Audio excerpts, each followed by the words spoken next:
He took a vow of poverty. But now he lives in a marble palace, wears a gold ring worth over $500,000, and oversees one of the wealthiest institutions on earth, completely tax-free. This is the new Pope, Leo XIV, the first American-born pope in history. To most, he's the spiritual leader of 1.3 billion Catholics. But behind the robes and rituals lies something much bigger and far more powerful. The Vatican is a sovereign empire. Its art is priceless. Its property portfolio spans continents. And the man at the top doesn't just preach faith, he commands wealth, influence, and access that would make most billionaires jealous. From armored pope-mobiles and private retreats to a personal palace staffed with elite guards, Pope Leo XIV now lives a life few people on this planet can even comprehend. And yet, barely anyone talks about it. So today, we're lifting the veil. This is the untold story of the Pope's billionaire life and the hidden empire he just inherited. If you're into power, mystery, and stories they don't teach you in school, hit that like button and subscribe. This channel uncovers the truth behind the world's most powerful figures, so don't miss out. Let's get into it. Robert Francis Prevost was born on September 14, 1955, in Chicago, known more for politics and baseball than for popes. Raised in a devout Catholic family in Dolton, a working-class suburb of Chicago, Robert's early life was shaped by a combination of deep faith, community values, and quiet ambition.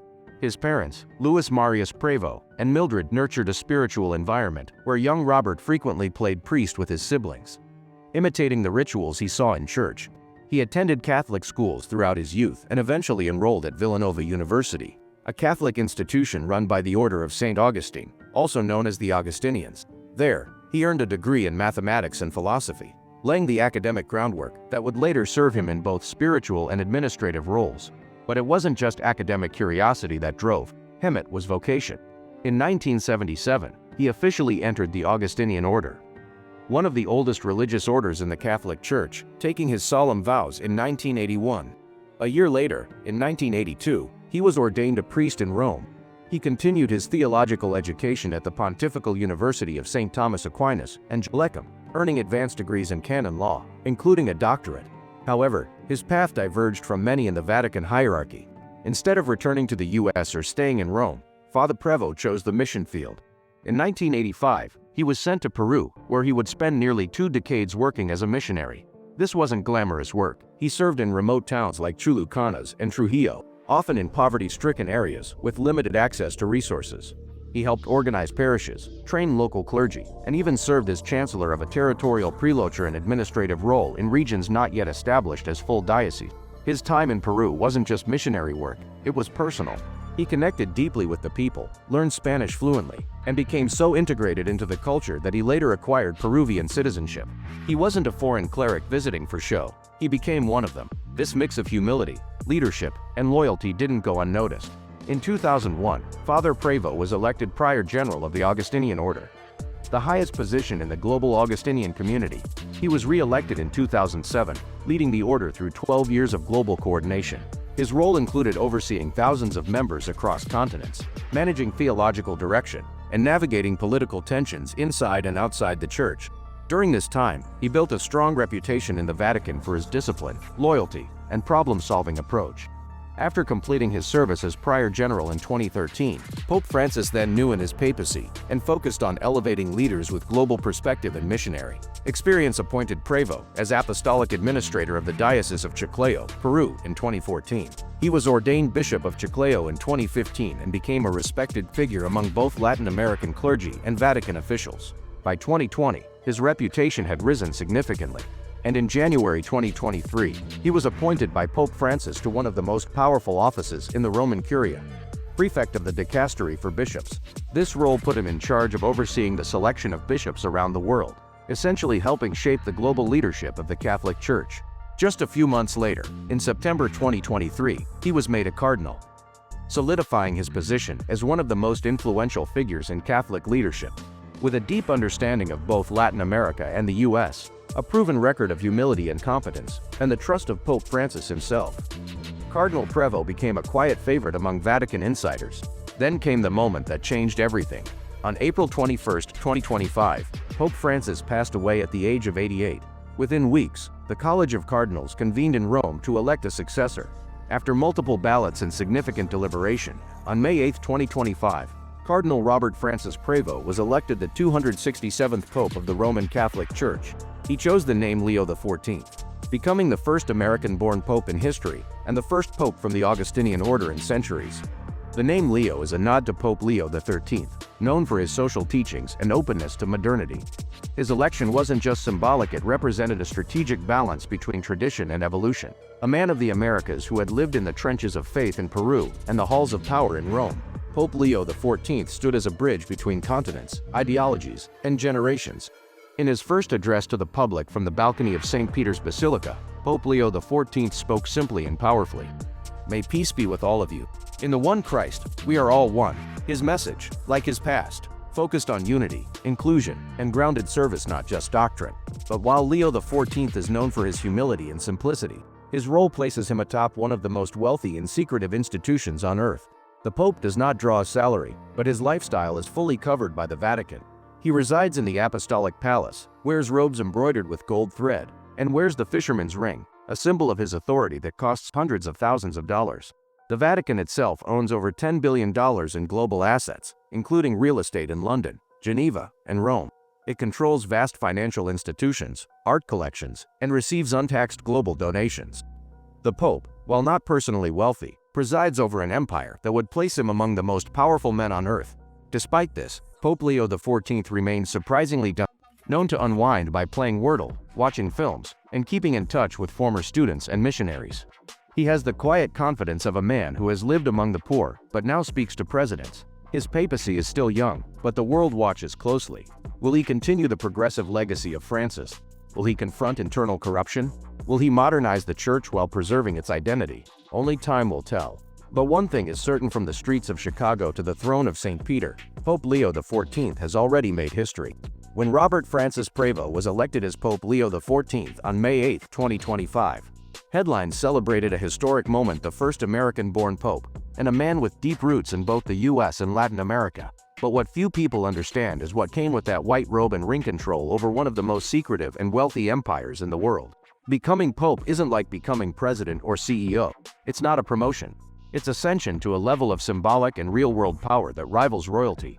And with that power comes access to unparalleled luxury, influence, and hidden wealth. Let's take you inside the life of Pope Leo XIV, a man who vowed poverty, yet now lives surrounded by riches, tradition, and global control. While his predecessor, Pope Francis, famously chose a modest guest house for his residence, Pope Leo XIV made a symbolic and structural shift. He moved back into the Apostolic Palace, the traditional papal apartments inside Vatican City. This isn't just an apartment, it's a fortress of history and luxury. The Apostolic Palace includes a personal library, a private chapel, multiple bedrooms, a medical clinic, lavish sitting rooms, and secret passageways connected to the Vatican archives. It's surrounded by the courtyard of Sixtus V and protected by the elite Swiss Guard, who serve as both ceremonial and real-time personal security. While the Pope doesn't own any of it, he resides in it, free of cost, for life. And everything inside, maintained and staffed by Vatican service teams who report directly to the Papal office. Every pope receives a custom-made ring of the fisherman, engraved with his chosen name and an image of St. Peter the Apostle casting his nets. Pope Leo XIV's ring is no exception. Crafted from 24-karat gold, it's estimated to be worth $500,000 based on previous valuations and materials. It isn't just a ring, it's a seal of authority. Official documents are stamped with it. Cardinals kneel before it. Symbolically, it connects him to the direct spiritual lineage of Christ through St. Peter. Visually, it signals global dominance of the Catholic faith. Pope Leo XIV rides in a custom-built white Mercedes-Benz, fitted with bulletproof glass, armor-plated underbody, electric drive for silent mobility, and a panoramic viewing dome for public appearances. Valued at around $500,000, it's more of a rolling command center than a car. And while modest by billionaire standards, it symbolizes the perfect blend of status, safety, and style. Additionally, the Pope has flown in a custom Alitalia aircraft with the Calcine Shepherd 1. Whenever traveling internationally, military escorts and armored convoys follow every public appearance. While the Vatican may be the heart of the Church, Castel Gandolfo is its hidden soul. Just 15 miles southeast of Rome, this 135-acre papal retreat sits on a volcanic ridge overlooking Lake Albano. It includes a 17th-century palace, private gardens, an observatory, ancient Roman ruins, and security infrastructure. Historically used as a summer residence for popes, the estate was converted into a public museum under Pope Francis. But Leo XIV, unlike Francis, has not ruled out reclaiming it as a private retreat, a return to tradition, and, some say, a return to papal royalty. It's important to understand. The Pope doesn't have a net worth. He has a network. The Vatican's net worth has been estimated to exceed $30 billion, and possibly much more when including property holdings across Europe, priceless art collections, global donations, and investments managed by a PSA, the administration of the patrimony of the Apostolic See.